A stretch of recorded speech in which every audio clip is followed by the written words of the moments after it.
सहना भवतु सहनौ भुनक्तु सह वीर्यं करवावहै तेजस्विनावधीतमस्तु मा विद्विषावहै।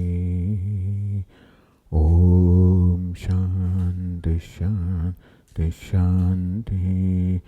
ओम पूर्णमदः पूर्णमिदं पूर्णात् पूर्णमुदच्यते पूर्णस्य पूर्णमादाय पूर्णमेवावशिष्यते। ओम शांति शांति शांति। श्रुतिस्मृतिपुराणानाम् आलयं करुणालयं नमामि भगवत्पादं शङ्करं लोकशङ्करं शङ्करं शङ्कराचार्यं केशवं बादरायणं सूत्रभाष्यकृतौ वन्दे भगवन्तौ पुनः पुनः।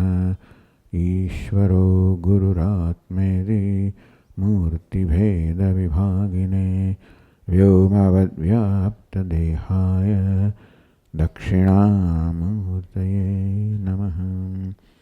ॐ पार्थाय प्रतिबोधितां भगवता नारायणेन स्वयं व्यासेन ग्रथितां पुराणमुनिना मध्ये महाभारतम् अद्वैतामृतवर्षिणीं भगवतीम् अष्टादशाध्यायिनीम् अम्ब त्वामनुसन्दधामि भगवद्गीते भवद्वेषिणीम्। यं ब्रह्मा वरुणेन्द्ररुद्रमरुतः स्तुन्वन्ति दिव्यैस्तवैः वेदैः साङ्गपदक्रमोपनिषदैः गायन्ति यं सामगाः। ध्यानावस्थिततद्गतेन मनसा पश्यन्ति यं योगिनः यस्यान्तन्न विदुःसुरासुरगणाः देवाय तस्मै नमः। श्री भगवानुवाच इदं शरीरं कौन्तेय क्षेत्रमित्यभिधीयते एतद्यो वेत्ति तं प्राहुः क्षेत्रज्ञ इति तद्विदः। क्षेत्रज्ञं चापि मां विद्धि सर्वक्षेत्रेषु भारत। क्षेत्रक्षेत्रज्ञयोर्ज्ञानं यत्तज्ज्ञानं मतं मम।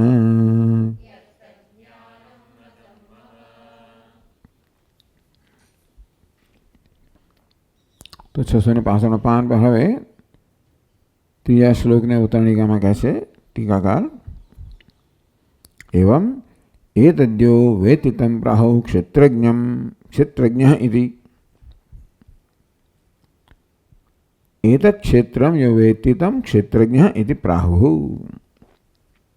આ ક્ષેત્રને જે વેત્તિ જાણે છે એની સભાન છે, એનો સાક્ષી છે, પ્રકાશક છે, ચેતયિતા છે, એ ક્ષેત્રજ્ઞ છે એવું મહાપુરુષો કહે છે.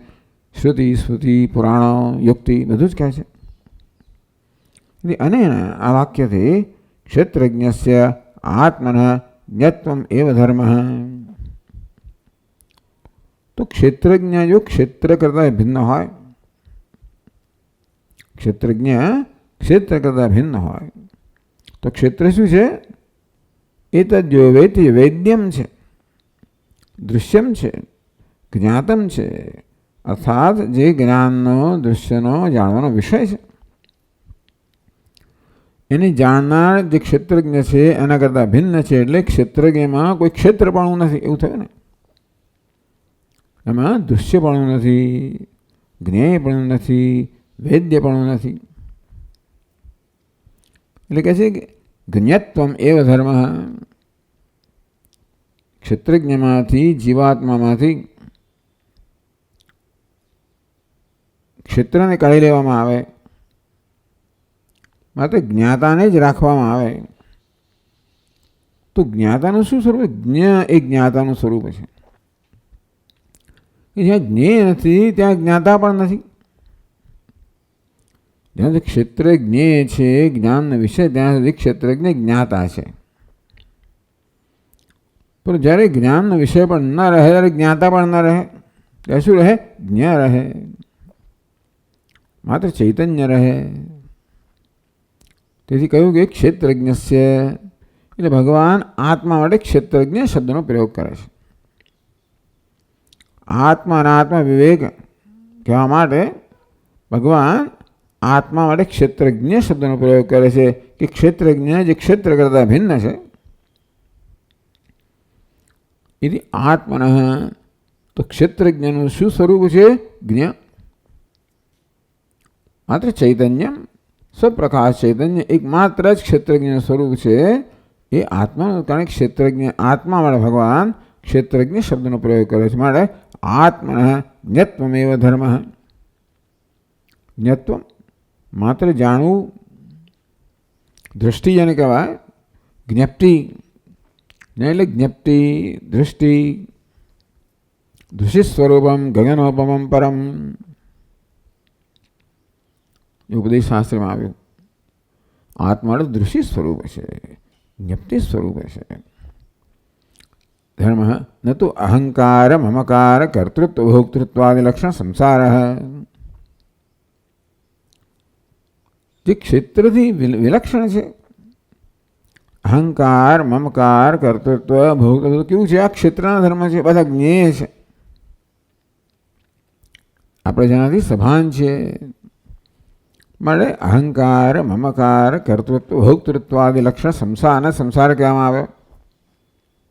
અહંકારને મમકારને કર્તૃત્વને ભોક્તૃત્વ આ સંસાર ભેગો છે, જ્ઞેય છે, વેદ્ય છે, જ્ઞાનનો વિષય છે, અને જ્ઞાતા એનાથી વિલક્ષણ છે. પણ સંસાર એક ક્ષેત્રજ્ઞનો આત્માનો ધર્મ નથી. ત્યારે એ કોનો ધર્મ છે? સતુ જ્ઞેયત્વેન ક્ષેત્રસ્યૈવ ધર્મ હેતિ સૂચયિત્વા. આમ એતદ્યો વેતિ તમ પ્રાહુ. આ ક્ષેત્રનો જે જ્ઞાતા છે, ક્ષેત્રજ્ઞ એવું કહેવા દ્વારા જ ક્ષેત્રજ્ઞ સર્વ ક્ષેત્રના ધર્મોથી વિલક્ષણ છે. અહંકાર મમકાર કર્તૃત્વ ભોક્તૃત્વ બધા તો જ્ઞેય છે, જ્ઞાનના વિષય છે, અને એનાથી વિલક્ષણ છે. અને માટે તો આ બધા કોણ છે? એને સંસાર કહેવામાં આવ્યો. અહંકાર મમકાર કર્તૃત્વ ભોક્તૃત્વ કહેવામાં આવ્યું. સતુ જ્ઞેયત્વેન ક્ષેત્રસ્યૈવ ધર્મ. આ બધા જ્ઞાનના વિષયો છે. ચાલો, કર્તૃત્વ ભોક્તૃત્વ અહંકાર મમકાર આપણે સભાન છે. એ રીતના સંસાર જે છે કેવો છે? જ્ઞાનનો વિષય છે, જ્ઞેય છે. શુદ્ધ જ્ઞેયત્વેન ક્ષેત્રસ્યૈવ ધર્મ. જ્ઞાતા છે, ક્ષેત્રજ્ઞ છે, આત્મા છે, જે જ્ઞેય છે ક્ષેત્ર. આ કિસ્સામાં, આ સંદર્ભમાં ભગવાન પછી બ્રહ્મ માટે જ્ઞેય શબ્દનો પ્રયોગ કરવાના છે. પણ અત્યારે ક્ષેત્રજ્ઞ એટલે જ્ઞાતા અને જ્ઞેય. શું જ્ઞેયત્વેન ક્ષેત્રસ્યૈવ ધર્મ ઇતિ સૂચયિત્વા. આમ ક્ષેત્રના જ્ઞાતાને ક્ષેત્રજ્ઞ કહેવામાં આવે છે. એ દ્વારા જ ક્ષેત્રજ્ઞમાં ક્ષેત્રના બધા ધર્મનો નિષેધ કરી દેવામાં આવ્યો. તો એ બધા સંસારના ધર્મ કેવા છે? જ્ઞેય છે, એવું સૂચન થયું. સૂચયિત્વા. તો પહેલા શ્લોકમાં આ પ્રકારનું સૂચન થયું. ઇદમ શરીરમ કૌંતેય ક્ષેત્રમ ઇદભિધીયતે. હે કૌંતેય, આ શરીરને ક્ષેત્ર કહેવામાં આવે છે. એનું જ્ઞાન, એ શરીરમાં શું આવી ગયું? અહંકાર મમકાર કર્તૃત્વ ભોક્તૃત્વ બધું આવી ગયું. એ તો દ્યો વ્યક્તિ એને જે જાણે છે, એનું જ્ઞાતા છે, એ ક્ષેત્રજ્ઞ છે, આત્મા છે.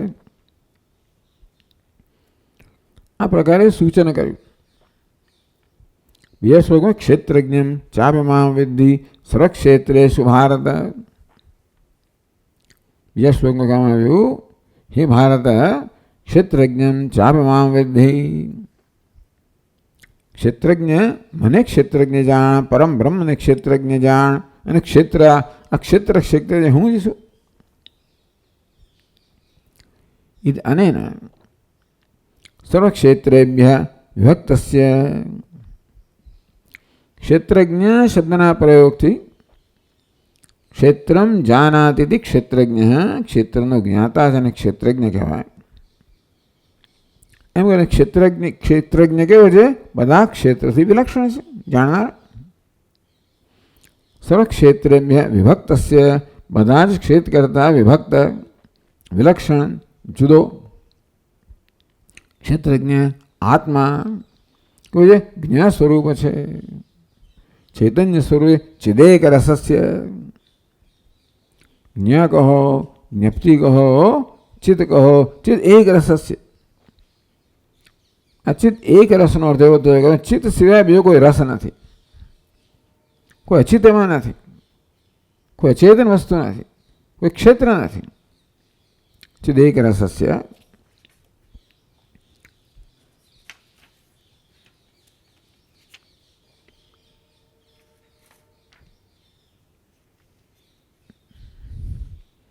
પરિચ્છિત્ય ભાવે પૂર્ણત્વાત. તે ચિદેક રસ છે. આ ચિત્તનું કોઈ માપ નથી. બધા માપ જે છે ને, બધી મર્યાદાઓ છે, સીમાઓ છે, બધી આ ચિત્ત વડે કેવી રીતે પ્રકાશિત છે. કોઈ માપને, સીમાને, મર્યાદાને ક્યારે જાણીએ? જ્યારે આપણે જ્ઞાન હોય, અર્થાત એ જ્ઞાનથી પ્રકાશિત હોય ત્યારે ને, ચિત્તથી પ્રકાશિત હોય. આ બધી પરિચ્છિતિ, પરિચ્છેદ, મર્યાદાઓ કહો, દેશ, કાળ, વસ્તુ, બધા પરિચ્છેદ બધા કેવા છે? જ્ઞાન વડે પ્રકાશિત છે.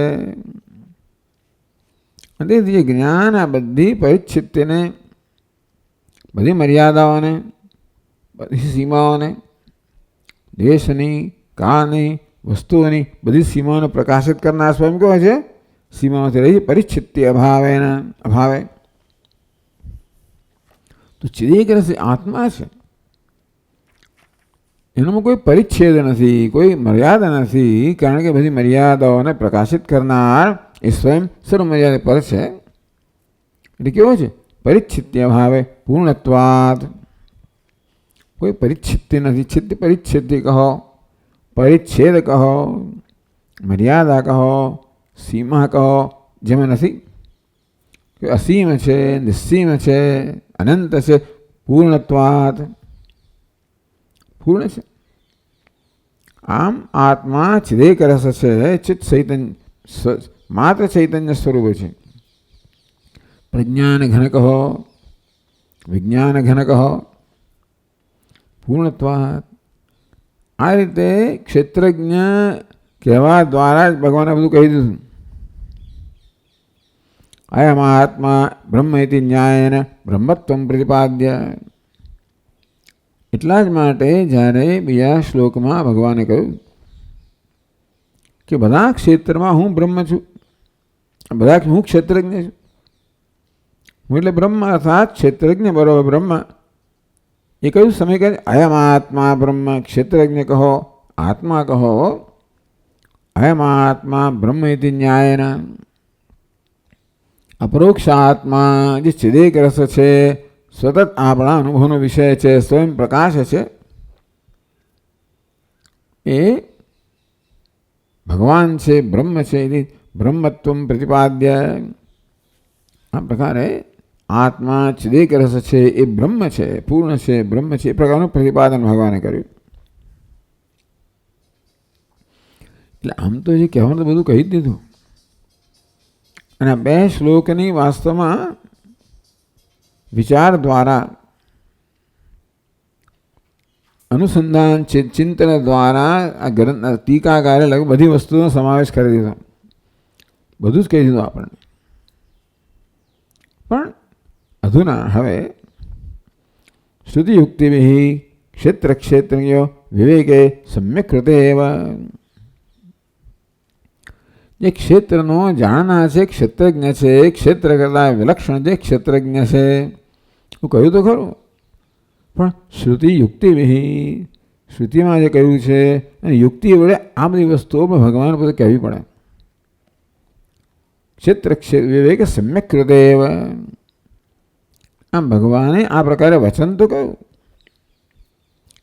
ક્ષેત્રનો જ્ઞાતા ક્ષેત્રજ્ઞ છે, ક્ષેત્રથી વિલક્ષણ છે. એને કે વિવેક એટલે બેને જુદા પાડવા. આ ક્ષેત્રજ્ઞની અંદર પેલું ક્ષેત્ર પણ આવી જતું હોય છે ને, જ્ઞાત સ્વરૂપ છે. તો એ પ્રકારે ભગવાને આ બધું સૂચિત તો કર્યું. પણ ભગવાન માને છે કે શ્રુતિયુક્તિભિઃ, બીજા ઉપનિષદમાં શ્રુતિમાં વિશે જે કહેવામાં આવે છે ઐક્ય વિશે, યુક્તિભિઃ, યુક્તિ પણ એના માટે આપણે પ્રસ્તુત કરવી જોઈએ. ક્ષેત્ર ક્ષેત્ર વિવેક સમ્યક કૃતે. આમ ક્ષેત્ર અને ક્ષેત્ર વિવેક કહે જુદા પાડવા, ક્ષેત્રજ્ઞને ક્ષેત્રથી જુદું પાડવું. વિવેકે સમ્યક કૃતે એવા. આ વિવેક કહો જુદા પાડવા, એ જે સમ્યક સારી થાય ત્યારે ટૂંકમાં ભગવાને કહ્યું તો ખરું. પરંતુ એ જે વિવેક ભગવાને કહ્યું આ 2 શ્લોકમાં, સંક્ષેપમાં, 1.5 શ્લોકમાં, એને પોતે ભગવાન પોતે વિસ્તારથી સમજાવવા માગે છે, જેથી શ્રોતામાં એનો પોતાનો નિશ્ચય જન્મે. શ્રુતિયુક્તિભિઃ, શાસ્ત્ર શ્રુતિ આપવામાં આવે, યુક્તિ આપવામાં આવે. એ પ્રકારે આપણી બુદ્ધિ જે છે એ શ્રુતિ યુક્તિ એને પ્રાપ્ત થાય તો જ પછી એ બુદ્ધિનો વિવેક બને. ભગવાને કહ્યું છે ને, ભગવાને વિવેક કહ્યો એ આપણો વિવેક બને. તો પુંસ સંસારિત્વ ભ્રમ. હું તેને જોઈ શકું આ વાત સાચી છે. તો આ ક્ષેત્રજ્ઞ ક્ષેત્રથી વિલક્ષણ છે, જ્ઞાતા છે, બ્રહ્મ છે, અયમ આત્મા બ્રહ્મ. બીજી શ્રુતિને યુક્તિને અનુરૂપ છે. એ પ્રકારે મારી બુદ્ધિ જ્યારે સમજે ત્યારે મારો નિશ્ચય દ્રઢ બને. તો પુંસ સંસારિત્વ ભ્રમો નિશ્ચેષણ નિવર્તતે. તો જ માણસનો સંસારિત્વ, હું સંસારી છું એ પ્રકારનો ભ્રમ, અહંકાર, મમકાર, કર્તૃત્વ, ભોક્તૃત્વ, સુખિત્વ, દુઃખ, આ પ્રકારના ખ્યાલ મારા વિશે ધરાવું છે ને, એનામ સંસારિત્વ. સંસાર ધરાવનારા સંસારી કહેવાય. સુખી, દુઃખી, કરતા, ભોગતા, આ પ્રકારનો ભ્રમ જે મારા વિશે સેવી રહ્યો છું, નિશ્ચેષેણ નિવર્તતે, એ સર્વ રીતે નિવૃત્ત થઈ જાય. એ પ્રકારની શ્રુતિના વાક્યો છે. યુક્તિ જ્યારે મને આપવામાં આવે ત્યારે જે કંઈ ભ્રમ જન્મે એ બધાનું નિવારણ કરી શકું.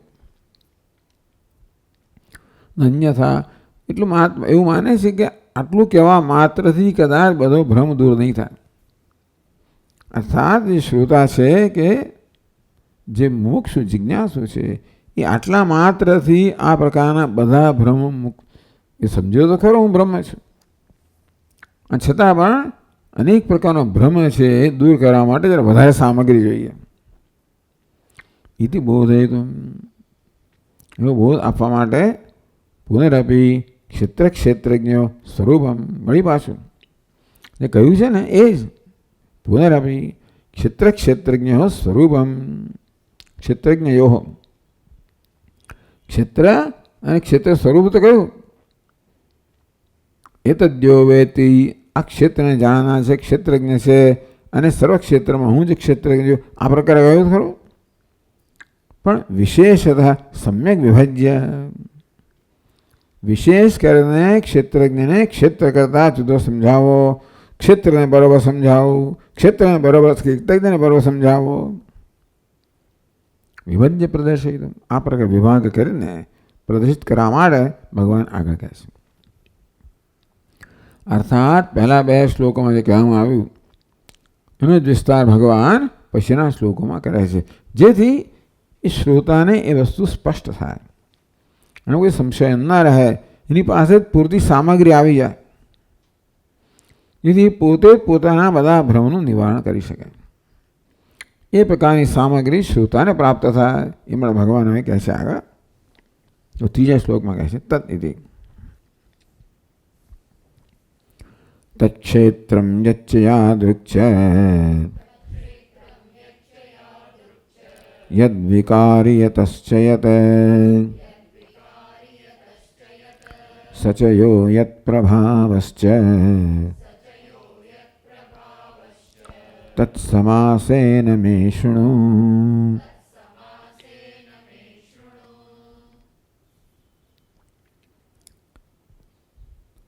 તત્ક્ષેત્રમ યત, જે ક્ષેત્ર છે એ કેવું છે? યત યાદૃક છે, કેવું છે અને કેવા ધર્મ ધરાવનારું છે. યદ વિકારી, કયા પ્રકારના વિકારોને પ્રાપ્ત થાય છે.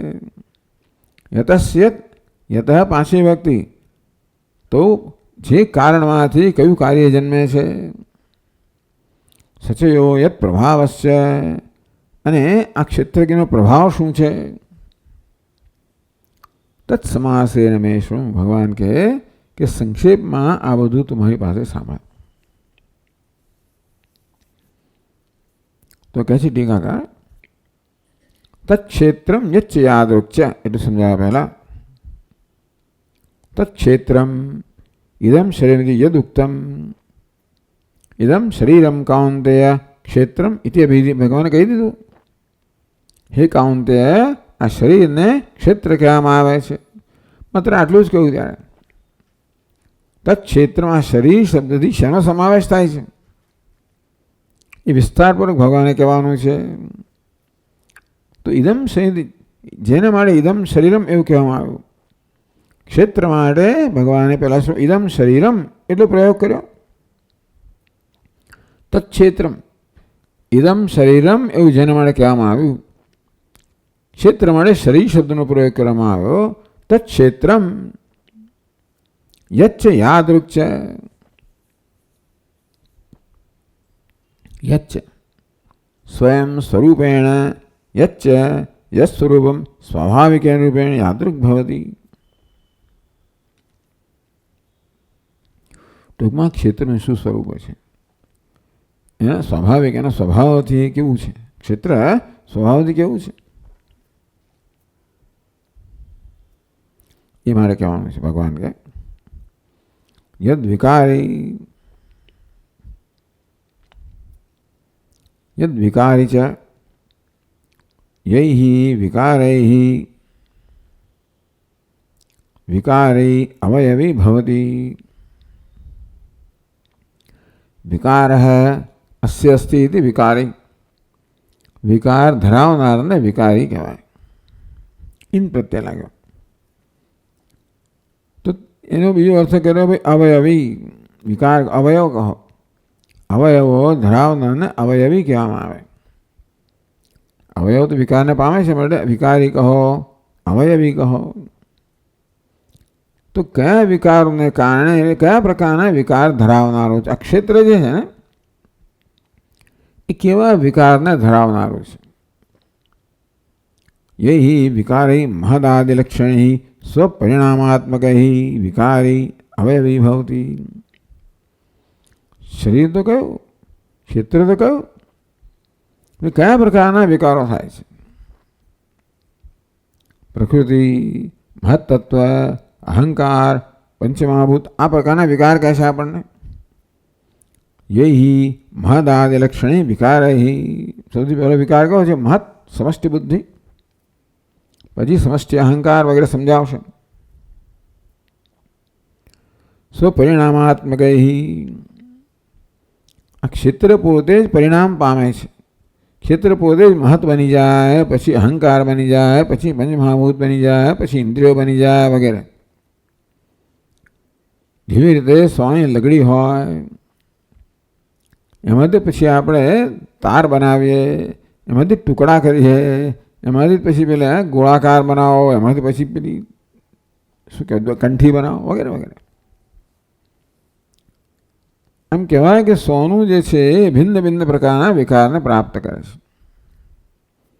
નામ બદલાયા કરે, રૂપ બદલાયા કરે, તત્વ એકનો એક જ હતો પણ યદ વિકારી સોનું કયા પ્રકારના વિકારને પ્રાપ્ત કરે છે અને કેવા અવયવો હોય છે વર્ણન કરે. સ્વપરિણામાત્મક આ બધું પરિણામ છે, વિકાર છે.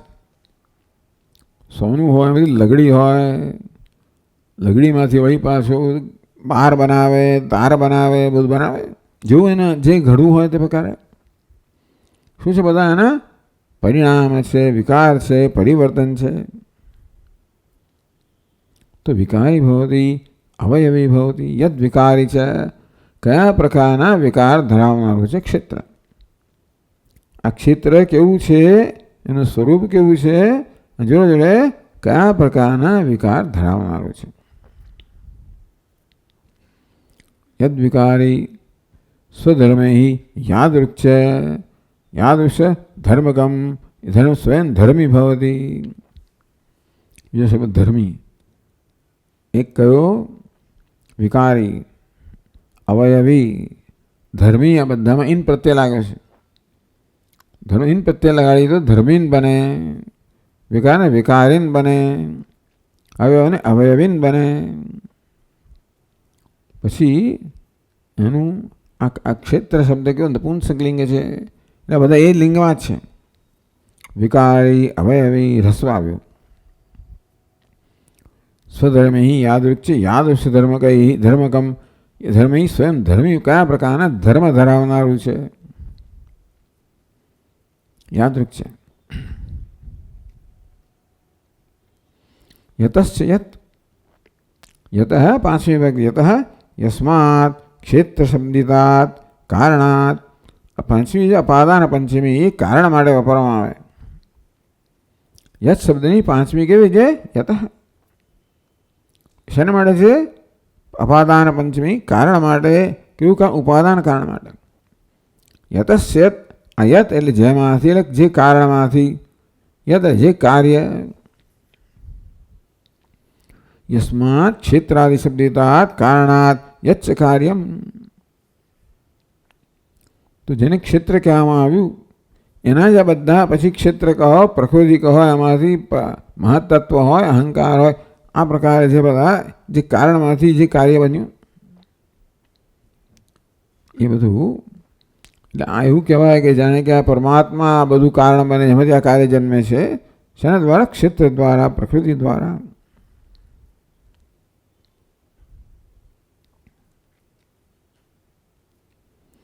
ક્ષેત્રજ્ઞસ્ય ઉપાધિર્ભૂત્વા સ્વયં યત કાર્યમ જનયતિ. એમાં એવું છે ને, કોઈ કહે કે ભાઈ આ ક્ષેત્ર છે એ તો અચેતન છે.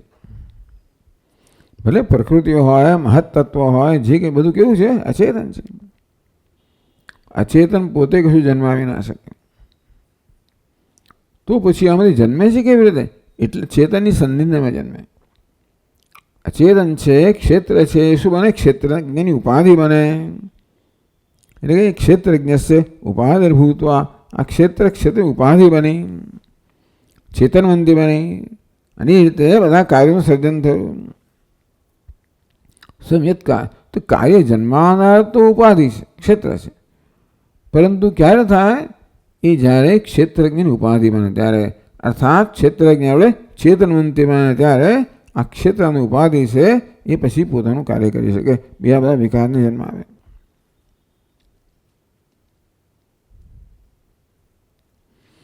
આ બધું શું કામ ભગવાન આવે છે ને, માથાકૂટ કરાવવા આવું કેમ કરો છો, પછી એના માટે આ બધું જાણવાનું. ભાઈ નહીં જાણો નહીં ચાલે. તો કહે છે કે તત્ક્ષેત્રમ ક્ષેત્રજ્ઞ સંસાર કારણ. આ ક્ષેત્ર છે ને એ ક્ષેત્રજ્ઞના આત્માના સંસારનું કારણ છે, માટે જાણવું પડે. મુમુક્ષુના સમ્યક જ્ઞાતવ્યમ. ઘણી વાર લાંબુ વર્ણન કે છોડો ને, કે આગળ વધો. ન ચાલે તો કે ન ચાલે, કારણ કે આ સંસારનું કારણ છે.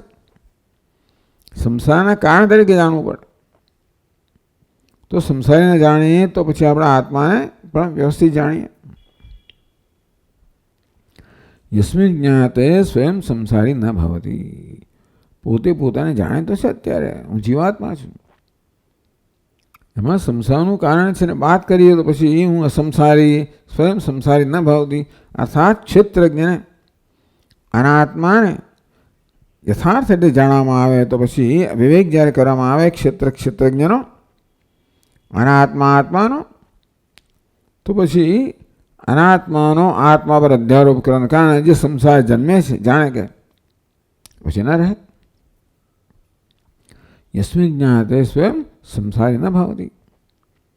યસ્મિન જ્ઞાતે જે જાણવામાં આવે ત્યારે સ્વયં સંસારી ન પોતે હવે સંસારી રહેતો નથી, ન રહેતો નથી. આ ક્ષેત્રની વાત થઈ. કિંચ વળી પાછું એતદ્યોવેતિ યુક્ત ક્ષેત્રજ્ઞ. માત્ર ક્ષેત્ર જાણી ના ચાલે, ક્ષેત્રજ્ઞ જાણવું જોઈએ ને. વળી કિંચ વળી એતદ્યોવેતિ તમ પ્રાહુ ક્ષેત્રજ્ઞ તદ્વિદ. ક્ષેત્રનો જ્ઞાતા છે ને ક્ષેત્રજ્ઞ કહેવામાં આવે છે, એવું કહેવામાં આવ્યું. એવો ક્ષેત્રજ્ઞ સ્વરૂપેણ એને પણ જાણવું છે. યશ્ચ યાદૃશો ભવતી. સચયો બીજી પંક્તિમાં સચય. આ કઈ જાતિ છે? આ કયું લિંગ? પુલ્લિંગ છે. ક્ષેત્ર કેવું છે? નપુંસલિંગમાં છે. ક્ષેત્રજ્ઞ પુલ્લિંગ છે. સહ પણ પુલ્લિંગ, યહ પણ પુલ્લિંગ. સચય સહ એટલે ક્ષેત્રજ્ઞ છે. યહ કેવો છે? યાદૃશો ભવતી. એ કેવો છે પણ જાણવું જોઈએ. સ્વયાથાત્મેન યત સ્વરૂપકો ભવતી ઇત્યર્થ.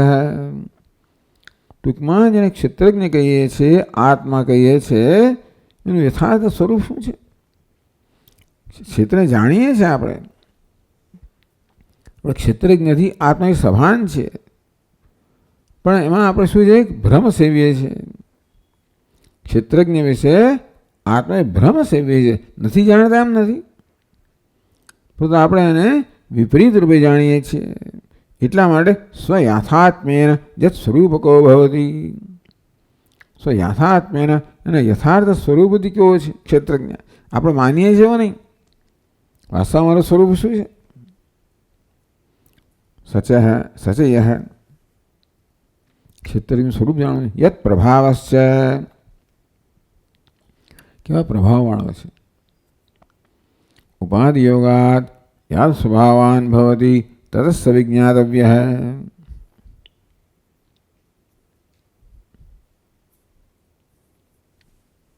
યસ્મિન વિજ્ઞાતે સ્વયં મુક્તો ભવતી.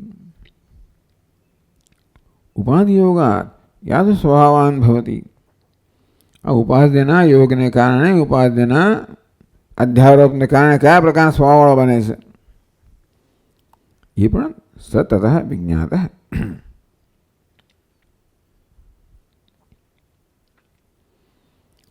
તો એ ઉપાધિથી ભિન્નને જાણવું જોઈએ. યસ્મિન વિજ્ઞાતે સ્વયં મુક્તો ભવતી. જે ક્ષેત્રજ્ઞને વિજ્ઞાતે યથાર્થતયા જાણવાથી પોતે મુક્ત બને છે. આટલું જ છે. ખોટી રીતે જાણવાથી આપણે બદ્ધ બનીએ અને યથાર્થ જાણવાથી મુક્ત બનીએ. આટલો જ વેદાંતની સરળ સિદ્ધાંત છે. પોતાના જ વિશે જે ભ્રમ છે, ખોટા ખ્યાલ છે, પોતાને જ ખોટી રીતે જાણવાથી આપણે જાણે કે બંધનમાં છીએ અને સાચી રીતે યથાર્થ જાણવાથી મુક્ત થઈએ. ખોટી જાણવાનું કારણ એ સમજાવે છે. શું કારણ છે? તો કે અધ્યારોપ કારણ છે. ઉપાધિના અનાત્માના ધર્મનો આત્માનો અધ્યારોપ થાય છે. એ સમજાવે કે ઉપાધિ છે. આ ઉપાધિના ધર્મ છે, તારા ધર્મ નથી. એ પ્રકારે યસ્મિન વિજ્ઞાતે સ્વયં મુક્તો ભવતી. જે ક્ષેત્રજ્ઞના આત્માના યથાર્થ સ્વરૂપને જાણીને સ્વયં મુક્ત બની જાય છે. તત્સમાસેન મે શૃણુ. એ સમાસ સંક્ષેપમાં મારી પાસે સાંભળ. એટલે શું? તદ્રિ તયો ક્ષેત્રજ્ઞ સ્વરૂપમ. તેને એટલે આ ક્ષેત્ર અને ક્ષેત્રજ્ઞ બંનેના સ્વરૂપને, ક્ષેત્રના સ્વરૂપને અને ક્ષેત્રજ્ઞના સ્વરૂપને યથાર્થતયા તું જાણ. સમાસેન આખા શાસ્ત્રો ભરેલા છે. સંક્ષેપેણ ન તો વિસ્તરત ઉચ્યમાનમ. આ બધું અર્જુન તને સંક્ષેપમાં જે કહેવાનું છું એ તો સાંભળ, શૃણુ, ધ્યાન દો, શૃણુ. શ્રુત્વા તદર્થમ સમ્યક અવધારે તન્નિષ્ઠો ભવ. સાંભળ, શૃણુ. કેરફુલ કેરફુલ કેરફુલ શૃણુ, કેરફુલ. હવે અગત્યની વસ્તુ છે, ધ્યાન આપો. એટલે શ્રુત્વા તદર્થમ સમ્યક અવધારે. અર્જુન, આનું શ્રવણ કરીને એના અર્થને સારી રીતે તું નિશ્ચય કર, ધારણ કર. તન્નિષ્ઠો ભવ, અને એ અર્થમાં એમાં નિષ્ઠ બન.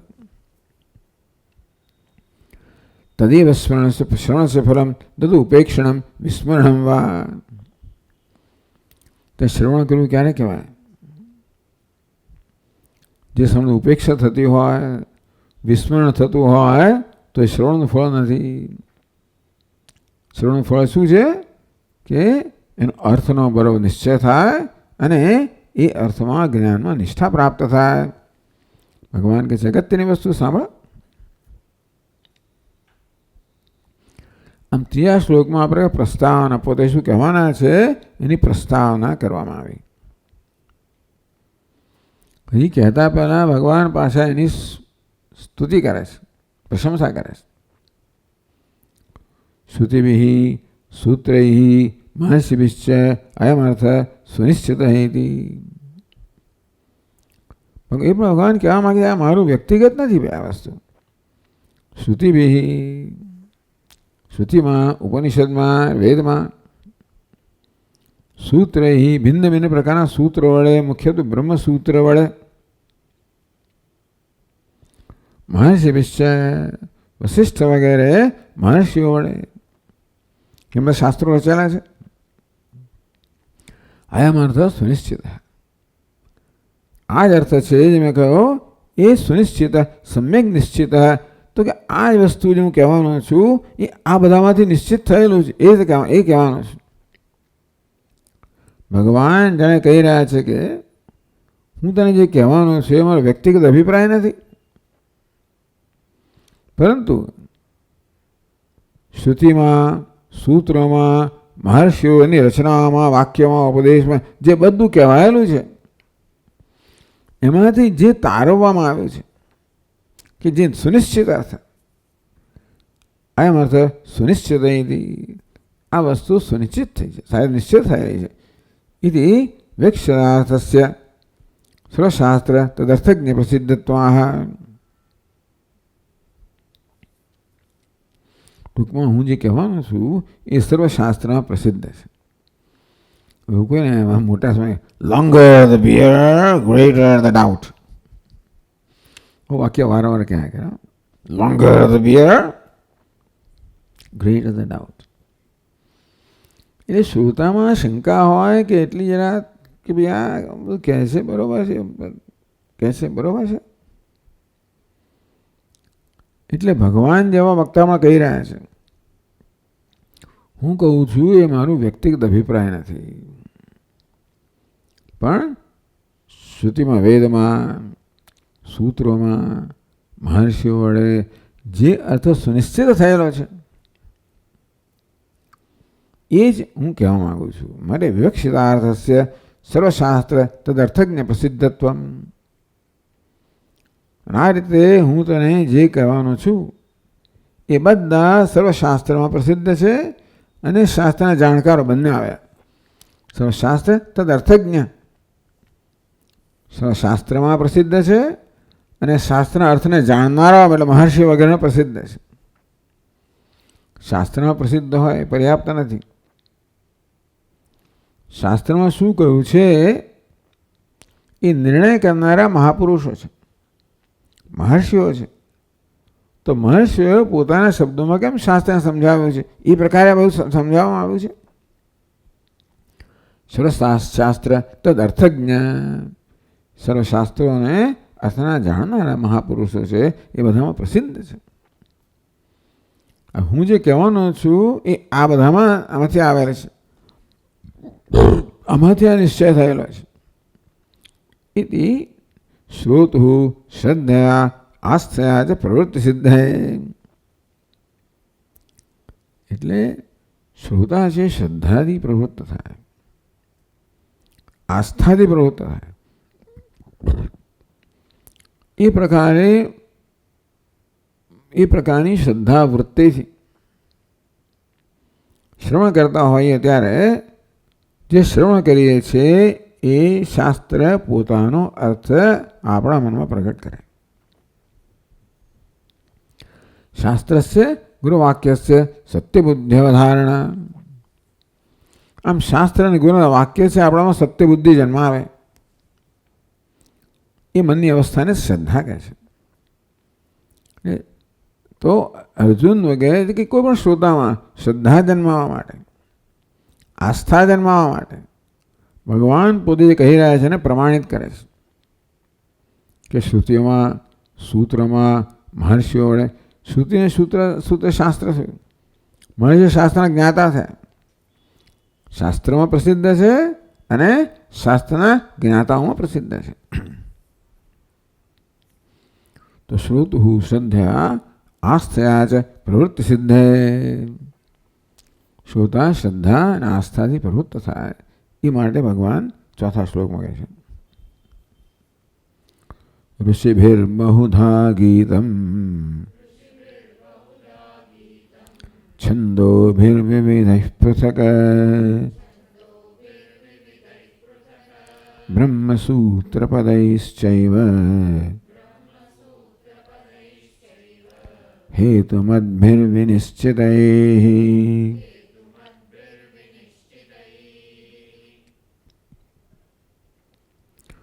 ઋષિભી બહુધા ગીતમ. ઋષિએ બહુ રીતે એને ગાયેલું છે. વિવિધ છંદોભી પૃથક. વેદની વિવિધ શાખામાં ઋષિએ બહુ રીતે એને ગાયેલું છે. બ્રહ્મસૂત્ર પदैश्चैव. બ્રહ્મનું નિરૂપણ કરનારા સૂત્રો વડે, પદો વડે, હેતુ મદભી અને હેતુ એટલે કારણ સહિત, નિશ્ચિતૈ સૂત્રૈ બ્રહ્મસૂત્ર પદૈ. તો ભગવાન કહે છે કે આ વસ્તુ આ રીતે નિશ્ચિત થઈ છે. તો સમજાવે છે ક્ષેત્ર ક્ષેત્રજ્ઞ સ્વરૂપમ. પહેલા ઋષિભી બહુધા ગીતમ. ઋષિઓએ બહુ પ્રકારે જેનું ગાન કરેલું છે. કયા ઋષિ? ક્ષેત્ર ક્ષેત્રજ્ઞ સ્વરૂપમ. કોને માટે કહે છે? ક્ષેત્ર અને ક્ષેત્રજ્ઞ સ્વરૂપનું. વશિષ્ઠ વિષ્ણુ પુરાણાદિશુ. વશિષ્ઠ ઋષિએ અને વિષ્ણુ પુરાણમાં ઋષિભી વશિષ્ઠ પરાશરાદેવી. વિષ્ણુ પુરાણ પરાશરજી ઉપદેશ કરનારા છે. પરાશર વગેરે ઋષિઓએ, વશિષ્ઠ વગેરે ઋષિઓએ બહુધા બહુ પ્રકારમ ગીતમ પ્રતિપાદિતમ. આ પ્રકારે આ શાસ્ત્રમાં ઋષિઓએ બહુધા બહુ પ્રકારે આ વસ્તુનું પ્રતિપાદન કર્યું છે.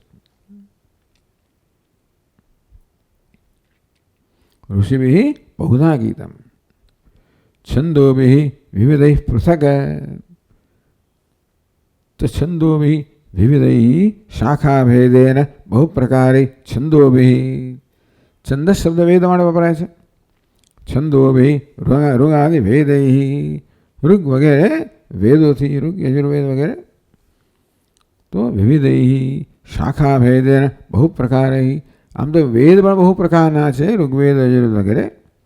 એ પ્રત્યેક વેદની ભિન્ન ભિન્ન શાખાઓ છે, પ્રકાર બહુ જ પ્રકાર થઈ ગયા.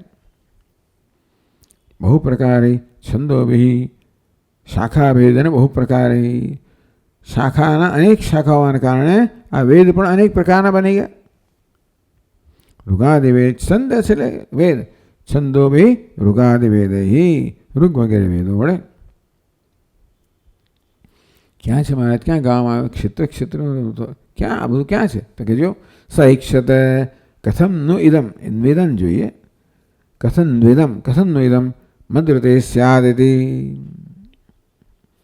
તો યાદ ના હોય, ઐતરેય ઉપનિષદમાં છે. ખૂબ બધું વર્ણન ત્યાં કરવામાં આવ્યું. પછી પરમાત્માએ આ સરસ ઉપાધિની રચના કરી. પંચમહાભૂતની રચના કરવામાં આવી. દેવતાઓ, એમનો ખોરાક, ઇન્દ્રિયો, દેવતાઓ, ઇન્દ્રિય અધિષ્ઠાન, દેવતાઓના વિષયો. આમ દેહની રચના કરી, ઇન્દ્રિયોના સ્થાનની રચના કરી, ઇન્દ્રિયોના વિષયની રચના, બધું ઇન્ફ્રાસ્ટ્રક્ચર થઈ ગયું.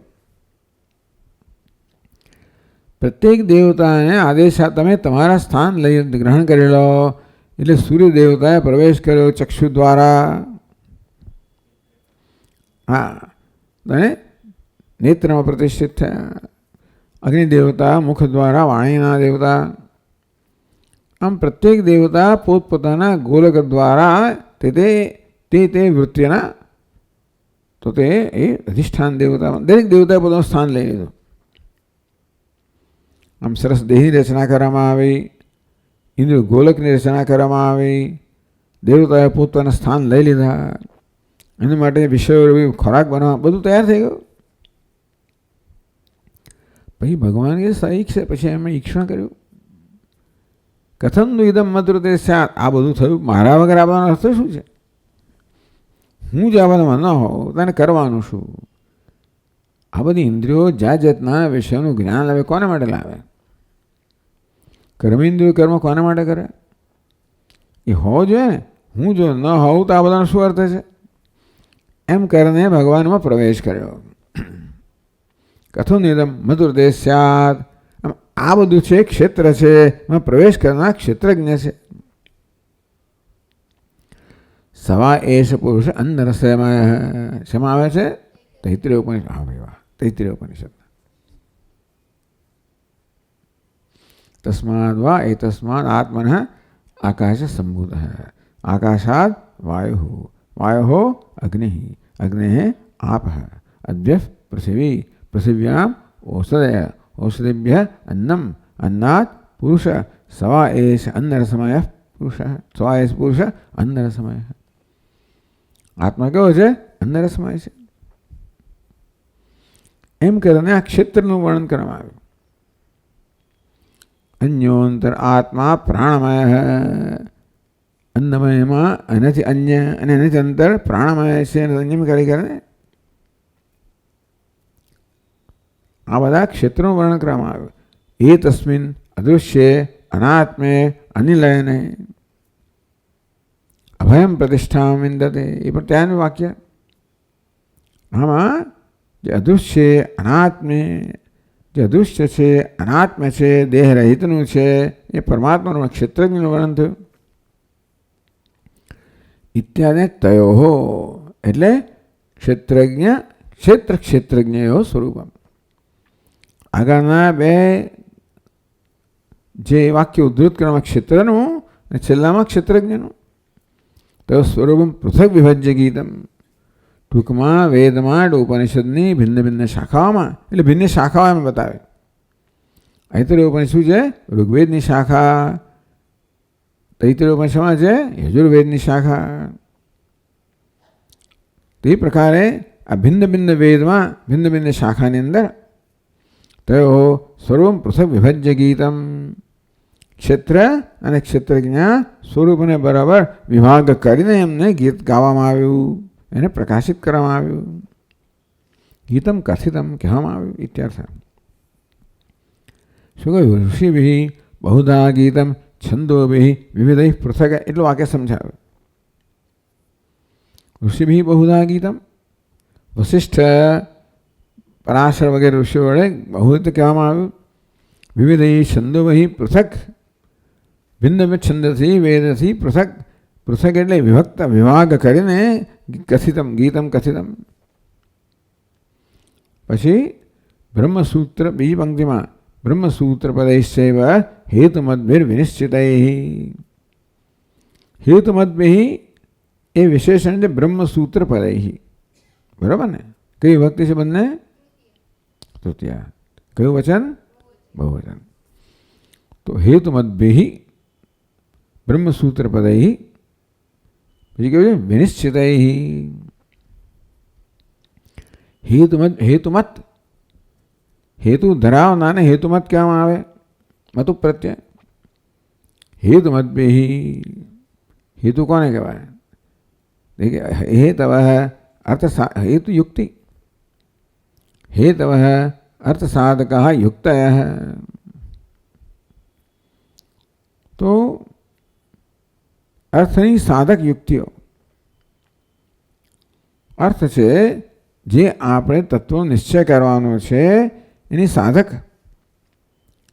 એ તત્વનો નિશ્ચય કરવા માટે યુક્તિ જોઈએ એને એ યુક્તિ કેવી છે? હેતુ ધરાવનારી છે. યુક્તિ અર્થનો નિશ્ચય કરવા માટે જે યુક્તિ જોઈએ એવી યુક્તિઓ ધરાવનારી. હેતુમદ્ભિ તદ્વદ્ભિ વિનિશ્ચિતૈ તત્વનિશ્ચાયકૈ. વળી ભાઈ શેના માટે છે? તત્વનો નિશ્ચય કરવા માટે જે પ્રકારની યુક્તિઓ જોઈએ એવા હેતુ ધરાવનારા આવા પદો જે છે. બ્રહ્મસૂત્ર પદૈ. તો બ્રહ્મસૂત્રો થઈ તો બ્રહ્મસૂત્ર જ કરવામાં આવ્યો છે. વેદાંત સૂત્ર.